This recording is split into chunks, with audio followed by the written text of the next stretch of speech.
place to be. 343. 34TTV, that is. All right, everybody. Let me bring up my camera. And let's lower this volume on this. Here we are. Thomas, are you there, my friend? Yes. All How are we right. doing? I think we're okay. So far, the gremlins haven't gotten us yet. I mean, so far, maybe I shouldn't have said that. Wait, I got wood. Got a knock. Welcome back, everybody. It's Friday, 1 p.m., and we're back at our Hardware Basics show. We are here at 343 TV, brought to you by 343 Labs. We are a school that teaches all about production or anything to do with audio and when it comes to writing music, producing music, mixing and mastering music, ideas on how to do it. We do it all. We have schools in New York. Now we have a school in Berlin. And of course, these days, mostly we're on the internet because, well, that's where everything's going down these years. This year, at least. Okay, let me bring on my little friend, Thomas. How are we doing, Hello. Thomas? How are we doing, Abe? I'm all right. How are you? Good. I was just thinking this is actually going to be our fourth episode of Hardware Basics. It is our fourth episode. Yeah, it's gone by quick. I don't know about you, but can't believe we're already at that point. Yeah, is this a milestone? Yeah, I don't know. We'll Oh, see, but it's definitely getting more and more exciting. Yeah, thanks to everybody who's been tuning in. I see we got TWD Industries back in the chat. We yeah, I got see. He says Robot we've Harma. only just begun or something like that. Yeah, I like that. Robot Dharma, I guess, says Jinx. Okay. Yep. Looks like we got John in the chat as well. But From yeah, from basically we're Rockaway here on Park, New York. 343 TV. Yep. Nice. Um, and this is presented by 343 Labs. 343 TV is our daily streaming series. Today we got W- Hardware Basics, You mean we but we do do this? have streams We do this every going day. every day. Every day we do this, huh? Yeah, every day. Tomorrow we got a feedback session, which is a little more. I mean, this show has become quite interactive, but I would say the feedback session is probably at the moment the most interactive, show where people are sending in their tracks and getting live feedback from Adam, another instructor of ours who's very, knowledgeable. But I'm excited for today. I know you're bringing out maybe some new gear, some stuff we visited in the past, but I'm sure you always like to keep it fresh. But I was thinking we could start off with a question that we had gotten on last week's episode. Okay. You mean in the comments? Yeah. So Yes. while you get that question ready, you're right. I think we should be shooting for getting this to be a little more interactive, and the fact that you're bringing up a question from the comments is great. I just want to remind everybody that this would be great if you guys could send us in your questions during the week. Either write them in the comment of the show before, or send it to put it up on our Facebook, DM us on our Facebook or Instagram, or any one of the ways that a million ways that you can get a hold of us, and just send us your questions for sort of these queries for us to kind of ponder and talk over. But go ahead, Thomas. I didn't want to cut you off. Yeah, no, perfect. And I just wanted to mention on top of that, so the shows are going to be up, after they've been streamed for you to play back and watch. And feel free to drop questions on the playbacks, because that's actually where this question will be coming from. And I'll be sure to look out for those so that we can address your questions, live on the following episode. So this comes from Pete Pye Robson, it looks like. Sorry if I'm mispronouncing the name. But he says, hey guys, I'm looking to get my first hardware synth, and they are considering between the Arturia Micro Brute and the Micro Freak. And the main reason behind those two options would be that they're both small, and he has a small apartment, and also the price point. So Right. he's wondering, our opinion on which of those two would be best for him as his first synth. All right, so let's talk about those two synths for a little bit. I actually went off and set up a little screen here where we can look at the actual synths we were talking about.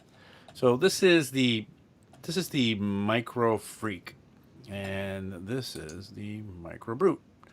They're about the same size physically, but there's a number of differences. I think the Micro Freak might be a little more expensive than the Micro Brute. The Micro Freak, I guess. Well, let's see. What the main difference I think between the Micro Freak and the Micro Brute is one is fully analog, and that would be the Micro Brute, which is this one, and one is a hybrid of digital oscillators, and it even says here digital oscillators on it, and the analog filters. So you have analog filters, digital oscillators. Now, digital oscillators aren't terrible. They've gotten better and better. So you can call that virtual analog in a way, or physical modeling. This technology has gotten a lot better. I think the first synth that I ever bought that was that way was like the Roland JP 8000. I think I have that somewhere up there. I don't know if you can see it, but I still have that, and it was already in the 90s. That came out in the 90s. So it's been a few decades now of development, this idea of digital oscillators.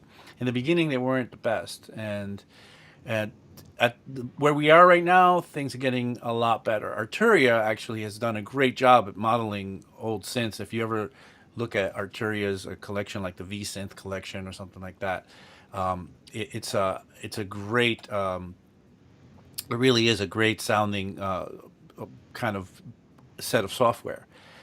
Because of that, this Microfreak does sound great.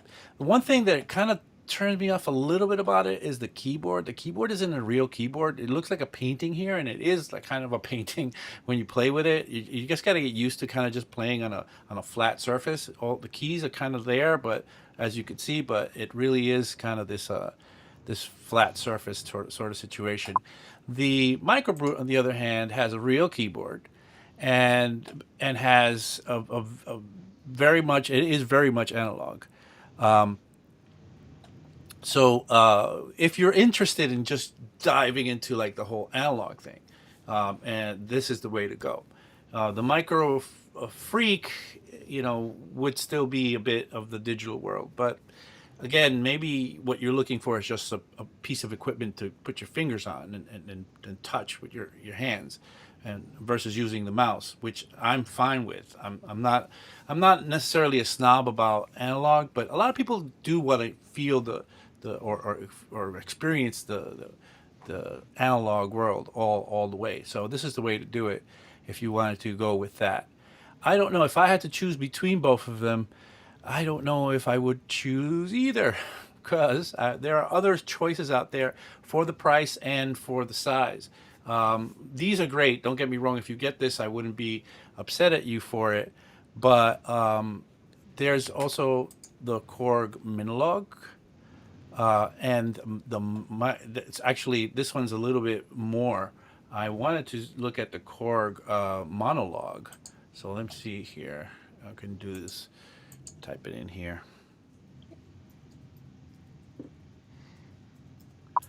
The Korg. Oh, I didn't grab my first couple of letters, and somehow my computer's working really slow right now, and I could see my camera's a bit choppy as well. Hopefully we'll hang in there. So, monologue, and that should come up soon. So the mini log is a little bit more money and a little bigger also, but not so much bigger. But this one here is the one that I think we should be looking at. It's the Korg Monologue, and it comes in black and in silver, but it's very much about the size of the Micro Brute. But I think there's a lot more going on in this one that you can do with it, and all around, I think it's also a better build. Like the build of of the uh, the Micro Brute is kind of plasticky. This is kind of more of a metal build. I don't know where it went. It just disappeared on me. I thought we could show it in a bigger. There we go. So it's coming now. But yeah, that's another choice for this price range. And then look at this, my computer is really going slow right now. It's okay. That's for that price range. That's the monologue. But my favorite choice for space and for sound would be this right here. This is the Studio Electronics, which is actually Roland in cooperation with Studio Electronics, SEO2. This thing is tiny. It's really like that big. It's small. It's part of the boutique series that Roland had some time ago. Well, still has now. But they're kind of, I don't know if they're winding it down because I see they've discontinued a lot of the boutique series. Most of the boutique series is virtual analog. They have like a JU06, which is like a Juno 106, but in tiny version. To have I think I was talking last week or a week before about the tiny versions of the 808 and the 909 they make. But this thing is in that sort of same kind of setup with size wise, but it is fully analog. And not only is it fully analog, it is basically a little mini Moog, and it sounds insane. It sounds insane. I mean, the knobs are a little small that you have to deal with, but for the money and for what you get and for the sound, this thing is probably number one on my list. Just so you guys know. So I think Max is asking, what about the Mini Brute? We discussed the Mini Brute earlier, Max. As I was saying, it's a really good analog, entry analog, but for maybe another $100, you'll get this here, which is probably, we're talking about three oscillators. Three oscillators. It's really a whole mini Moog in a very tiny form factor. Just very, very nice, and it's fully analog. And I think this is probably for somebody that's looking to save some space, this is probably the best way to go. You guys can offer me your opinions and let me know what you think. Max looks like he's in the market for some analog gear. He asks about the Mother 32. I have the Mother 32 in here as well. Mother 32 starts to get a little bigger in the sense that it adds on like a little bit of a patch bay, and the price starts to rise a little more with that. And it isn't as self-contained as something like this SEO2, which has batteries. It's a big deal. If you have batteries, this is great. And that's another thing that the Korg Monologue has. It has batteries that you can walk around with, which you can't do with the Arturia stuff. This one is you can just put it in a little bag and go. The Mother 32 is a little bit of a bigger thing. It comes in a kind of a thick kind of case. You could take it out of that and put it inside of a Eurorack, and it's kind of an entry level to Eurorack situation, but I wouldn't put it in the same category as like a tiny analog synthesizer. So hold on, let's see. We were talking about the Micro Brute and the Mini Brute, right? Sorry, I got that confused, Max. So all of these are great, but again, the one that you're talking about actually is maybe comparable to the Monologue, which gets a little bit bigger and a little more functionality, and also costs a little more money. So we're trying to, the question that came in was about, somebody that has little space to set up anything and wanted to find something to, use in a very small place. Okay. And yes, they are different. The Mini Brute and the Micro Brute are different. They are two different things. So let's see. Thomas, are you still there? Yep, I'm here. All right. Yeah. Sorry, I went into that whole explanation. I hope that clears up your question there, Thomas. No, it's great, and I think you gave him some good alternative options, which are really cool. I did just want to jump in quick with a brief opinion. We do have a micro freak at the school, and I think the keyboard, personally, is kind of interesting. It takes some time to get used to. But I was personally impressed by the sounds it had to offer. It sounds And fantastic. yeah, and another thing is that I'm pretty sure it's polyphonic too. So you can, if you're looking for one little box that gets a lot Right. of different stuff going on, could be a good option. But I think, the Roland SEO2 definitely looks super appealing if you're looking for that true, analog sound design kind of workflow. Right. Well, what you get with the with the Microfreak is not polyphonic but paraphonic, which Okay, is gotcha. what it lets you do is since it has two oscillators, it lets you use another one as another voice. The second one is another voice instead of layering it on top of the other one. Interesting. Yeah. In this case, in with the SEO2, you get three oscillators, which I'm not sure if you could use separately, but you can pitch them separately. So in that way, it makes a big difference. So you could, let's say, bring one up a fifth or whatever, and have it, have make a whole chord out of one, one finger press. But it is meant to be monophonic, but in the sense that you could have a monophonic one finger action, so one voice, but you could have several uh, different pitches playing at the same time. Hmm. It's Definitely. fantastic. SEO2, I think everybody should own this thing. Do you own one currently, or? No, I don't. Actually, the thing is, I had this. I had the JP 08, which is the Yep. Jupiter one. I had a couple of them, and then I wanted to get a bunch of other Eurorack stuff that Hmm. that I'm currently obsessing over. So I kind of like sold stuff to get other stuff. I'm constantly doing that. If you go look at my reverb, you'll see there's like constantly I'm selling lots of gear all the time. And the reason is because I'm selling gear to buy other gear. So I Yep. use it for a while and then I'm like, all right, cool, sell it. And I usually buy used stuff so that, so that I don't pay full price. And then I could usually, if I played with it, say for 6 months, I could probably sell it for the same price that I bought it for. So I never really Mhm. lose out on anything. So I'm always recycling and going back and forth with different gear because I'm such a gear freak about it. So at the moment, I don't have an SEO2. I will end up very soon with an SEO2, 808, and a 99 or oh 08, I think they call it, an oh 09, Mhm. because they're just so cute.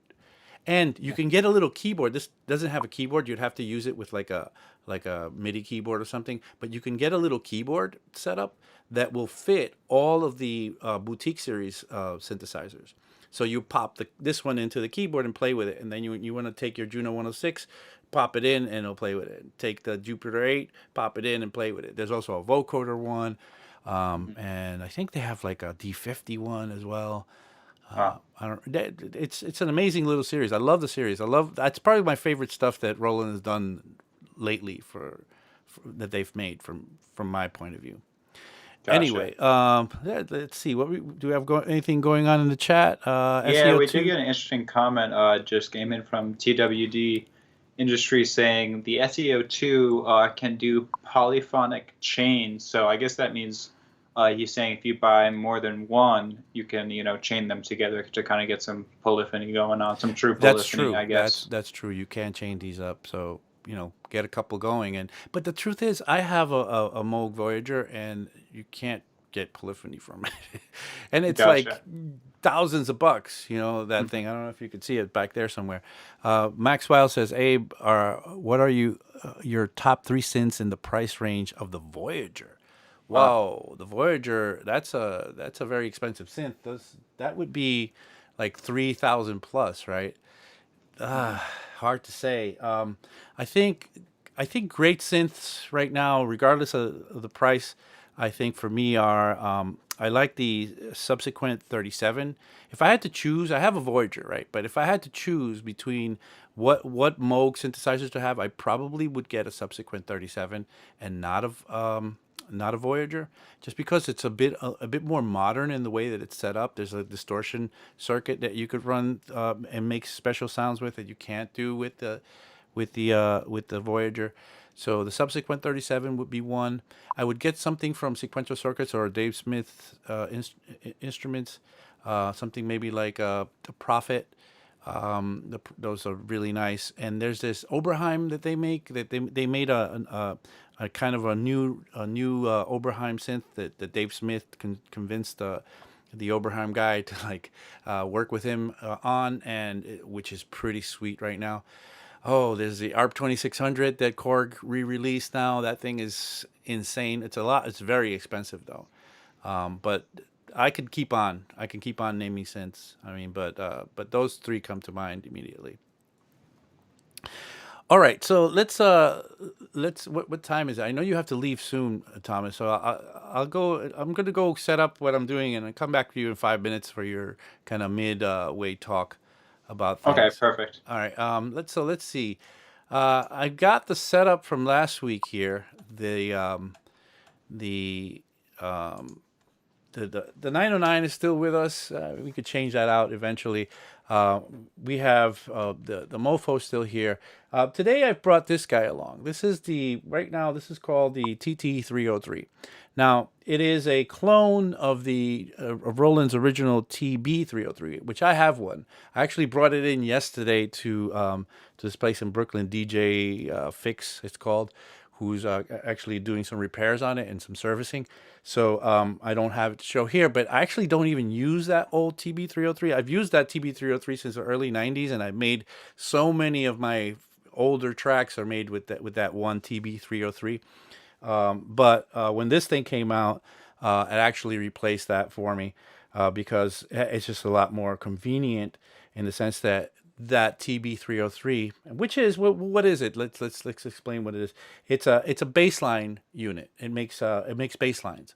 That's the idea. And Roland, around the time that they came out with the 808 and the 909 and those early 80s times, they were trying all these crazy things, and they came out with the idea to make a bass line unit so that you could replace your bass player in your band.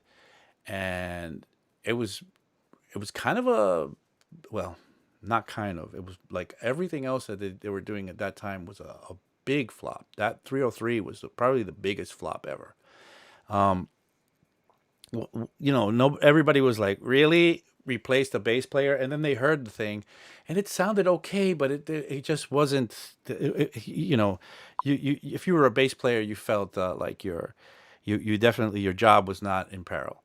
And it wasn't. It really didn't do anything towards replacing a bass player. It still really doesn't till this point. So nobody really got it.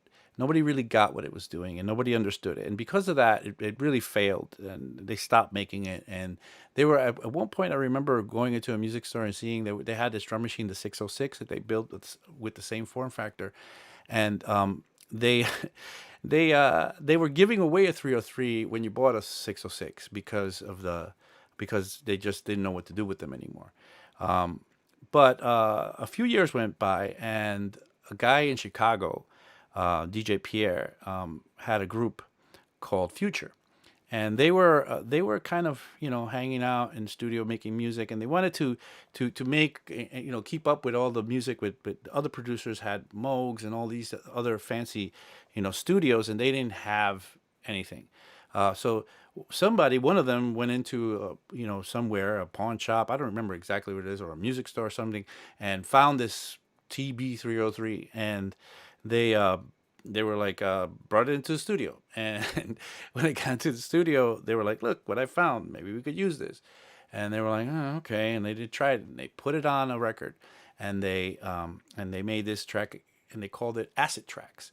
And this track, man, to this day, it is considered the first acid track. And what the TB303 does is acid. If you've ever heard of acid house or acid in dance music or like house music or techno, it is based off of that one machine, the TB303. And the machine is so rhythmic and very hypnotic. And we're going to listen to it in a little bit. I just wanted to give you a little intro on it. And so, yeah, DJ Pierre that's why he's considered the father of acid in a way, because he was the first one to employ this machine and to put it in the context that these days a lot of people are still chasing that acid sound. I know that most of my career I've been doing acid, and well, I just wanted to bring in some acid today. And I love this guy because it does everything that my 303 did plus more, and it's a lot cheaper.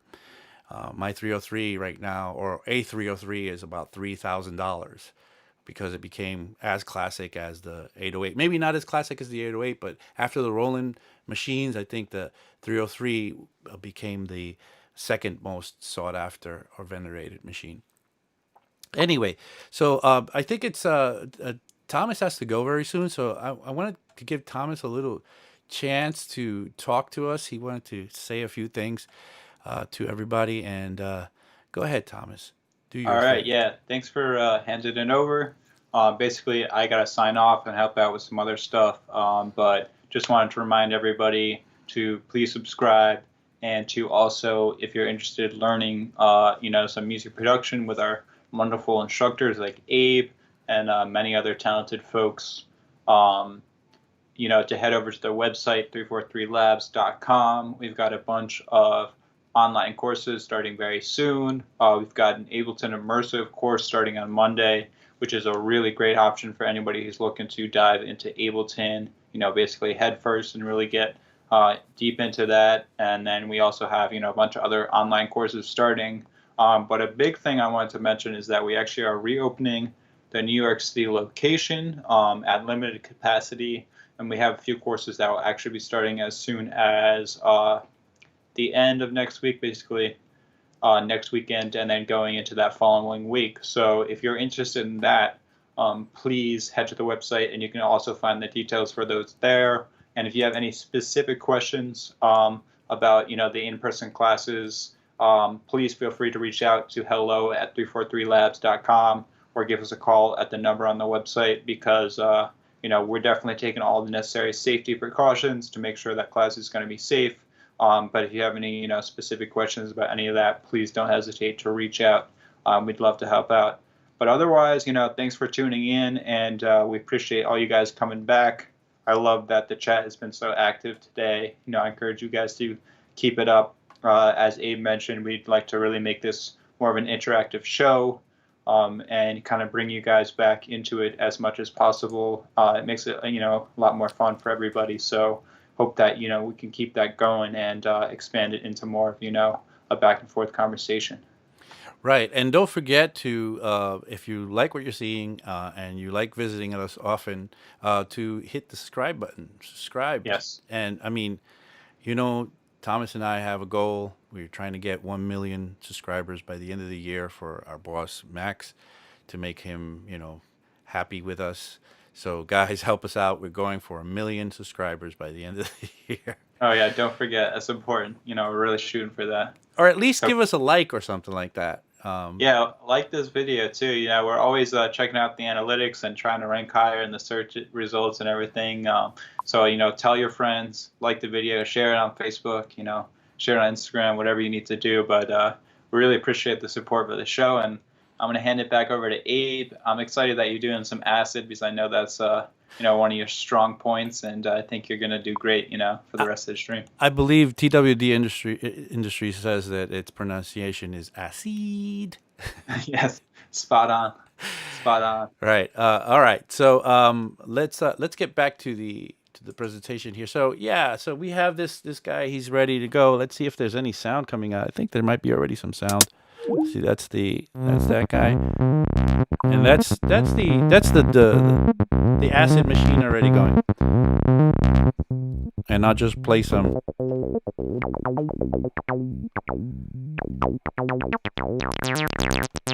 I mean, this thing sounds pretty rad.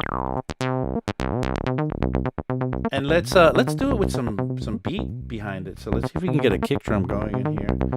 Let's see, we have some sounds. Just take down all these other sounds, and maybe there's a kick drum. All right. So let's see if I have another pattern. I want a pattern that has a straightforward kick drum, but I forgot to put it in right mode. But let me just put it in right mode real quick, and I'll do step mode. And get this guy going here.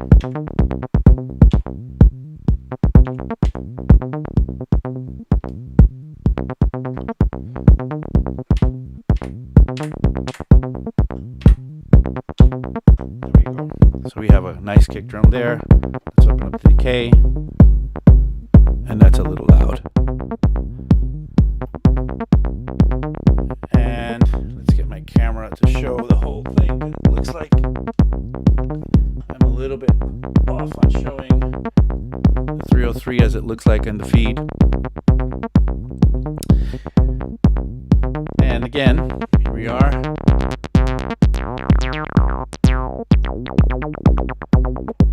And this is basically how it sounds. So let me just break it down for you. Let me just stop here the playback. So break it down what's going on. So it's a one oscillator. It's a one oscillator unit.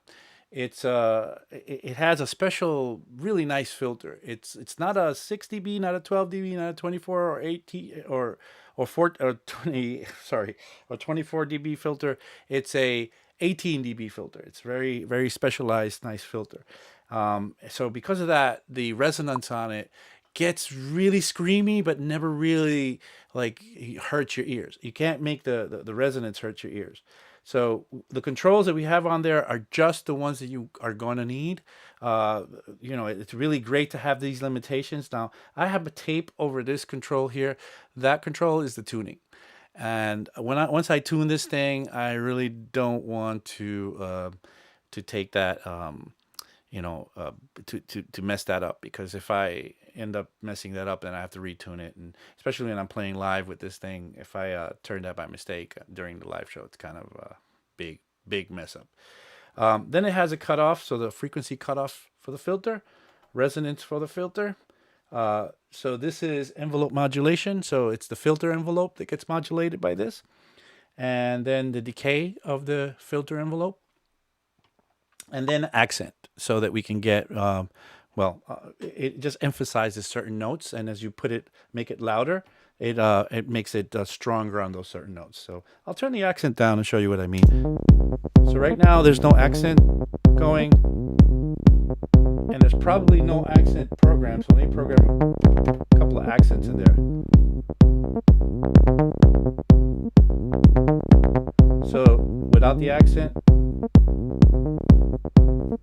with the accent. All right, so let's make a pattern from scratch. So I'm going to clear this whole thing, so there's nothing in here. Now the original 303 would have been very hard to program.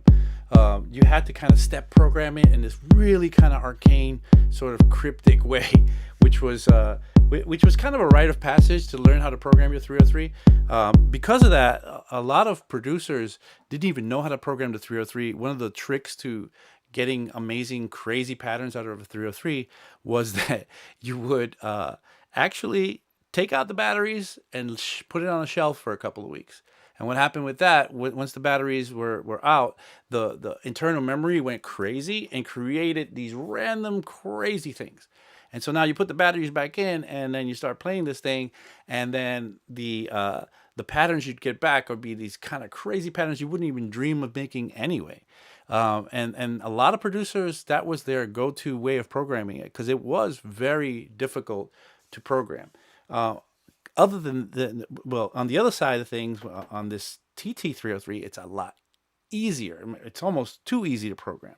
So what we get going is, it starts, I have no notes, but if you have a keyboard here, like a piano keyboard set up here, which I can come in here and just play some notes in. I'm just going to play a few notes.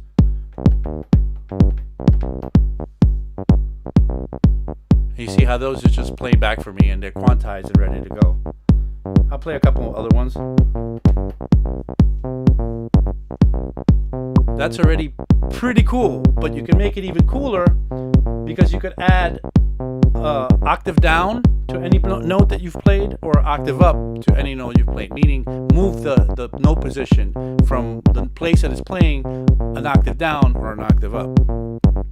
So let's do that. Let's add some downs. And as you can hear, there's some bends now that are happening in there, because the thing will bend between the two notes. So that's actually one of the best things about the 303, that it did these note bends, that it kind of slid between the notes. So let's do a couple of up notes too. So up and down. And now let's add some accents here and there. And then I could add actual slides to things. Now it's sliding, and this thing is insane in how. And then turning these knobs, it just gives you insanity when it comes to the patterns that you can make. So let's see. I think something in the chat. I was just about to say how much I like the arcane programming. Yeah, the arcane programming was pretty cool. I mean, I also enjoyed it. Once you get into it and know it, you kind of can't live without it. I still love grabbing my old 303 and playing with it, but the way that you can get going with this so fast. Let me just show you. I'll just this time now. I'm just gonna clear it again. I'm just gonna make a pattern out of scratch real quick, and quickly I just do this, and then at random do that, and then add some accents. And some slides. And now you say, well, that's kind of cool, but maybe I want something different. Well, then this thing has some really insane features. Like, let's do randomization. So we can mutate that pattern, meaning make a variation on that pattern based on the notes that are played, and just reorganize them some. Not much, but enough to get something going. Now watch. I'm just gonna mutate it. Ready? See, it changed it. I'll mutate it again. One more time. See, ooh, maybe I like that one.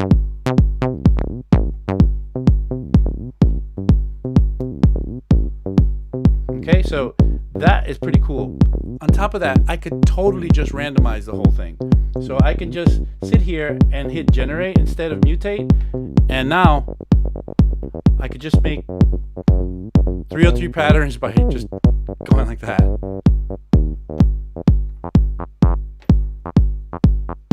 Until I hit something that I like.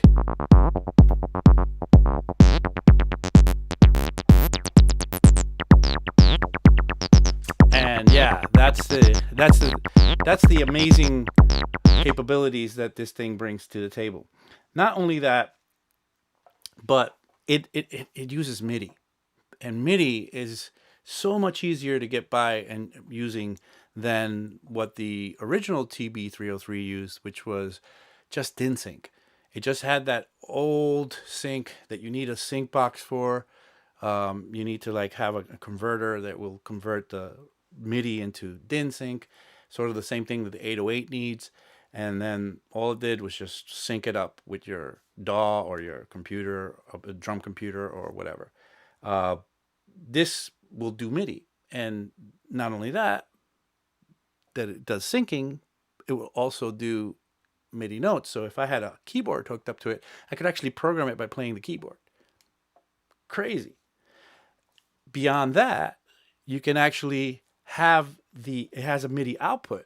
So the notes that it's playing can be transmitted to another device. I could send these notes to this mofo if I wanted to, and program and play the same sequence that's coming from here into the mofo, and then the mofo could be playing from the sequencer in here. That's crazy. That's insane. And that makes it one of my favorite sequencers altogether. So if you look at it as well, it has all this CV and gate possibilities. Now, CV and gate is the way that Eurorack stuff is controlled. It's control voltage and gate for trigger. So control voltage controls a parameter, trigger controls, on off. So like if you wanted to trigger a drum sound or a certain action like an envelope, this stuff can be happening through the through the triggers here. But you have all these out. You have a gate out, you have a CV out, you have clock out, so you could clock another like you could clock that piece we had last week. Remember that piece, the Korg Monotribe? You can send the clock right out of this into the Monotribe and it'll clock it up. It has also a run stop also, so some clocks need you to tell it to stop and then reset itself to the beginning. It's kind of a reset. And then it has also really cool filter in, which means that you can run an external audio into the filter, into this special filter that this guy has, and filter it through that, which is what, where does it end with all this functionality? Also, a VCO out, meaning you could send just the output of the oscillator, which there are two. There are two waveforms. There's a square and there's a triangle. I mean, sorry, a sawtooth and a square, which you can, let's toggle. So that was the saw, and now this is the square.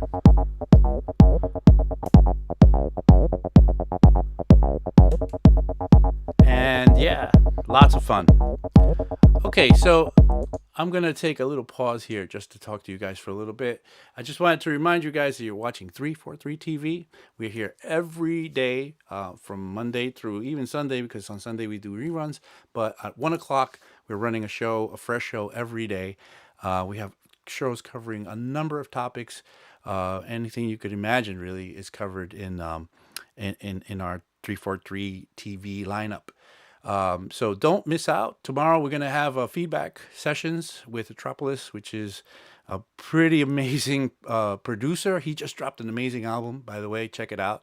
And he and also has been teaching music production for, I don't know. I really don't know. I know that I was teaching with him together at Dubspot back in 2011. So at least that long, maybe even longer, he's been teaching. So he's got a lot to share with you guys. So please tune in tomorrow or watch tomorrow the stream. And yeah, we have a lot of stuff for you.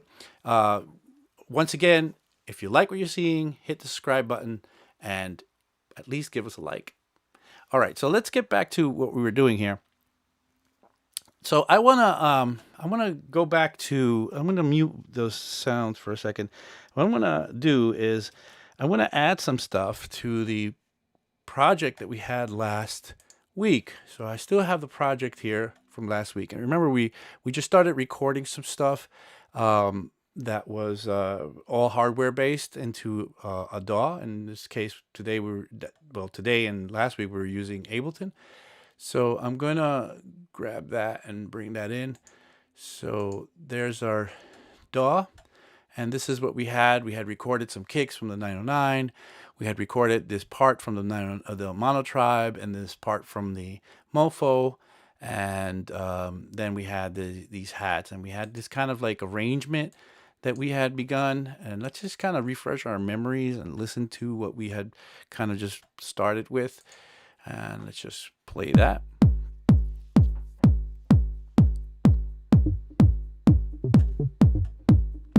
So if you remember, we kind of filtered in this Mofo.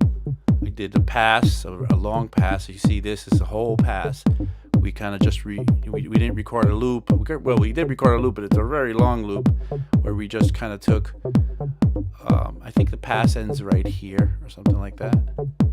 But it's a very long, maybe almost 2-minute pass. And then after that, I think we did a pass on the hi-hats, which are these over here. And this was just a loop from the Mono Tribe. So I think the Mono Tribe loop is going to come in next.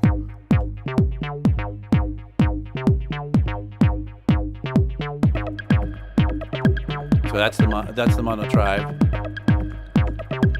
And then we have over here the hi-hat. So let's just fast forward there to where that's going to come in. And remember, we recorded these hi-hats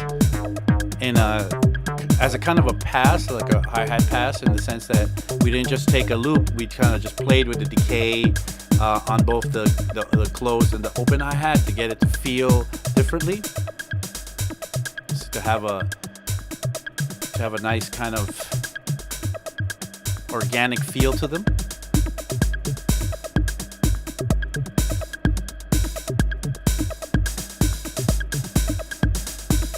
And yeah, and that's that. So I could play you the whole take, but you get the idea that this is happening in an organic way. And I think that's an amazing way when you work with when you work with gear and you record gear in, I think one of the coolest things about gear is that you can get it, you can play it and record that jam. And if you're able to harness like a piece of that and just record that and drop it into your production, it feels a lot better than just taking a static loop and then dropping it in there and trying to maybe spruce it up with a filter or something like that. In the sense that when you play something, it really feels like you actually played. A lot of times I'll play 909 hats on things, and people will think they actually were hats that were played because they're so subtle in the changes. The opening and the closing of the decay are so subtle. So in drum sounds, two things you can play with. If you're able to, opening and closing the decay, which makes them shorter and longer, and then changing the pitch. And in the case of the ride I showed you last week as well, a lot of people, when they play with the 909, they use the ride and they pitch it up and down to create, like, kind of risers and stuff like that with that. Anyway, so what I wanted to do though is I wanted to take this 303 and kind of add it in there with everything. Now, I don't know if it's in tune, but we'll figure it out. I'm going to go ahead and just play along with that and see if I can get the 303 to like play something nice. So I need another track here. So I'll just have that. And I'll need the input. Sorry, I gotta set my input device here so that I could record right into this guy. So I think I need this universal audio one, and I gotta find what input it's gonna be eventually. So we'll see. I think it's already kind of going. So let's see. Let's just get that going and we'll figure it out. So here we are. So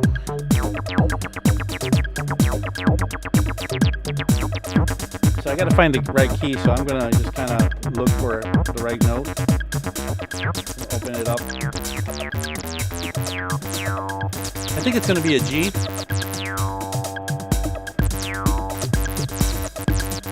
I'm just going to play G's. See what happens.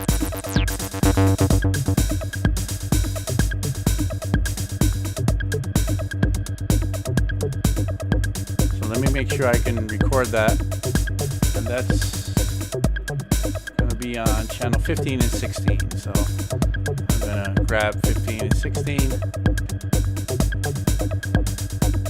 And then I'm gonna do some variations. I got just a straight G going, right? But I'm gonna maybe I tune it a little bit.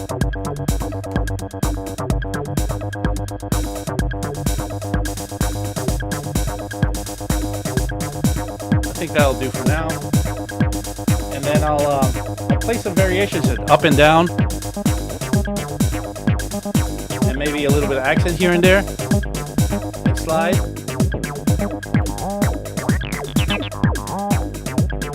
And now I'll mutate it.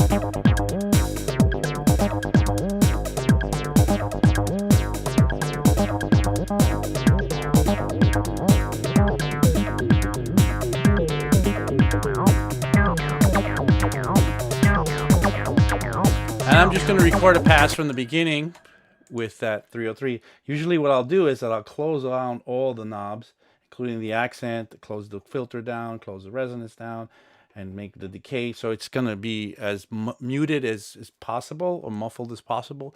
And then I'll filter it in with it so that I have somewhere to go in that pass. So I'll just go ahead and just begin. So wait, I'm going to actually change that and record that right into the arrangement. Don't need to be making patterns and moving them over when I could just record right into the arrangement, right? So let's do that. There we are.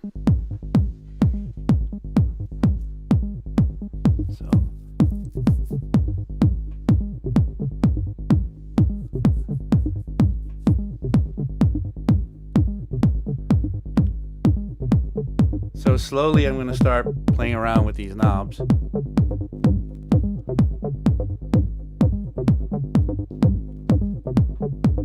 Just adding a little more organic feeling to it. Try this one. I see Tim is in the chat, and And Tim is probably going to want me to use 2 hands, so I'm going to use 2 hands.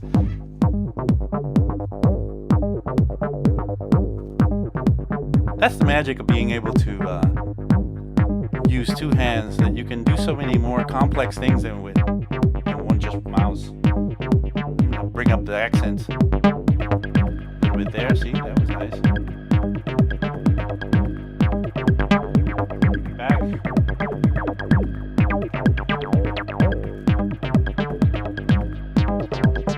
And as the other one gets more complex, meaning the one from the Mofo gets more more aggressive, I'll kind of back off on this one to kind of give it its place. Right now the Mofo is really going crazy, so I'll just kind of back off on this other one.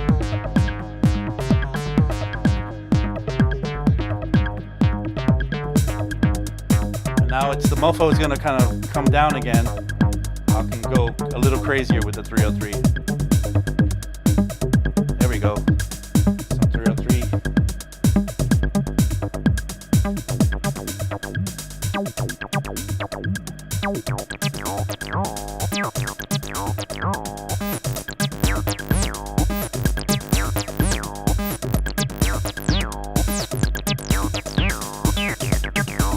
And again, always kind of jam and go in and come back out.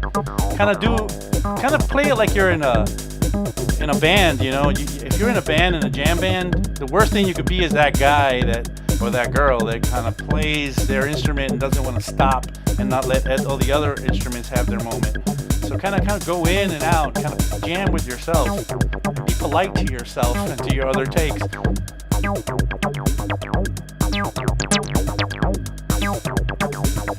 that other one's going to start getting more advanced, meaning the Mofo one's going to open up more. But I'm going to go crazy with this one too, because this is kind of the end of our track here. So I'm going to get a fever pitch going on.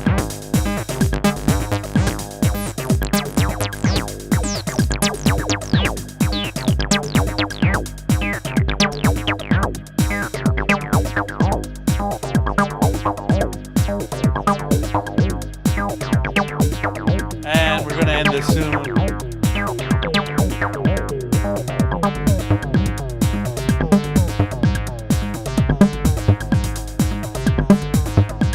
Got the accent going and everything else is shut down right now,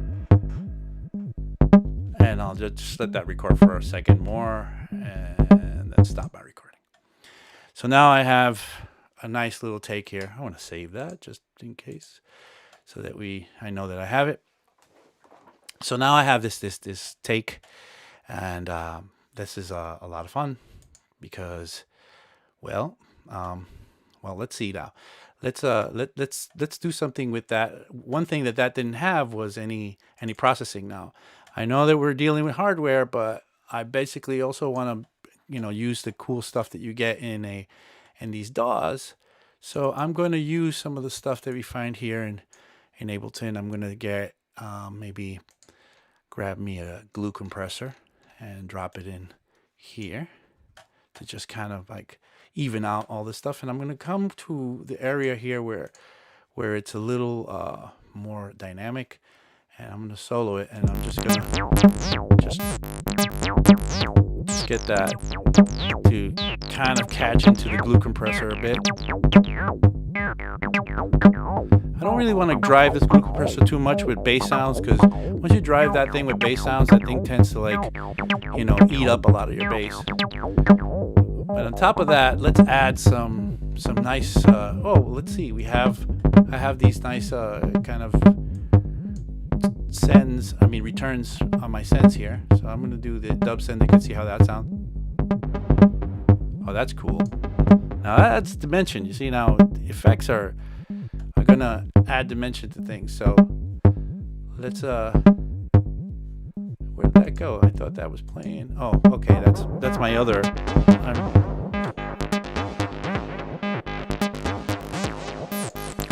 Okay.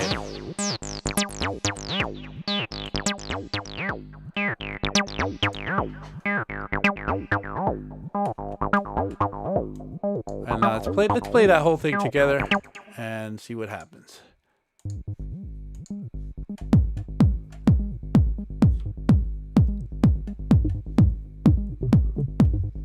maybe I'll add some reverb to it too.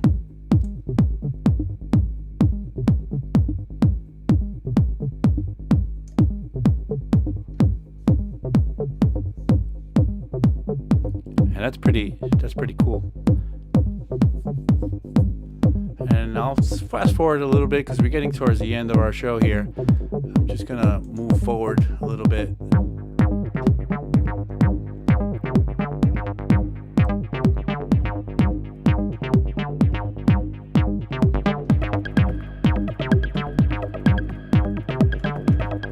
Let's move forward.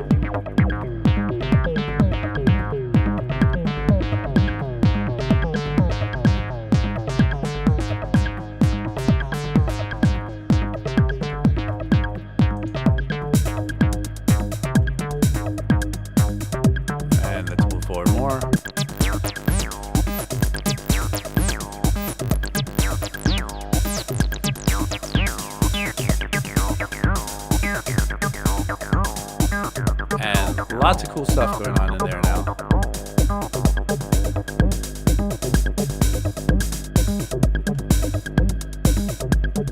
And there's just a little more over here where it's really dynamic.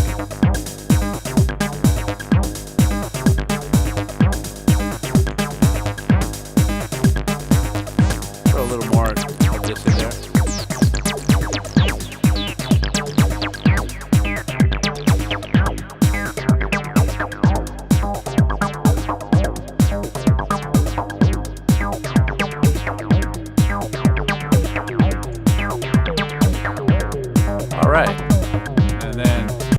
So basically now we've collected enough parts to start thinking of this as maybe something serious that I can maybe finish.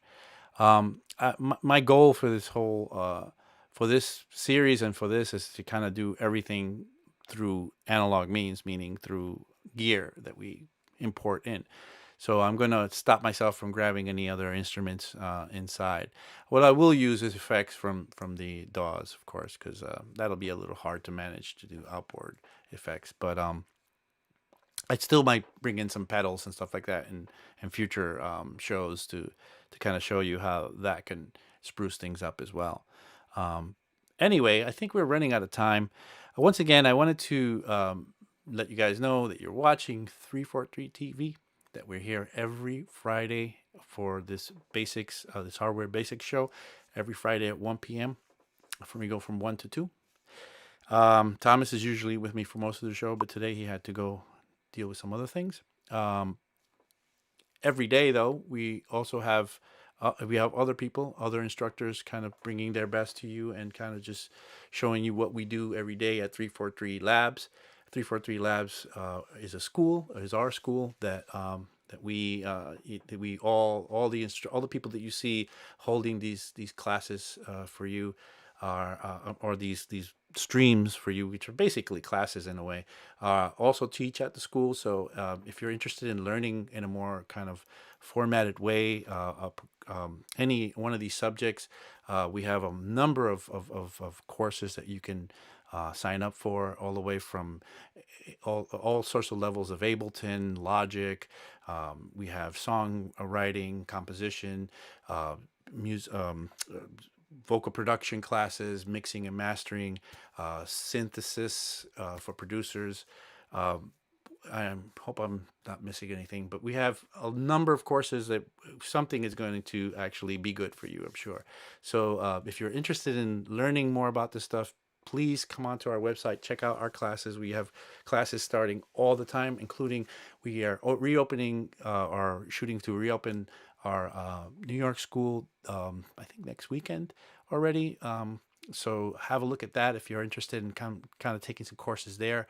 I'll be actually teaching one of those. I'll be teaching a mixing and mastering course starting, I think, August 9th, I believe. So guys, sign up, and I'll see you guys, I guess, at 343.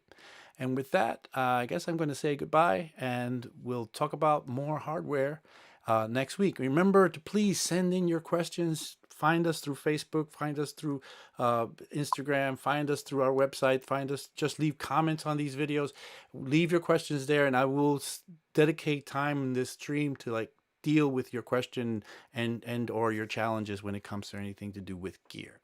All right. So with that said, I'm going to say goodbye now. And remember, subscribe, because we're looking to make my boss Max very happy and have 1 million subscribers by the end of the year. So see ya.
Bye.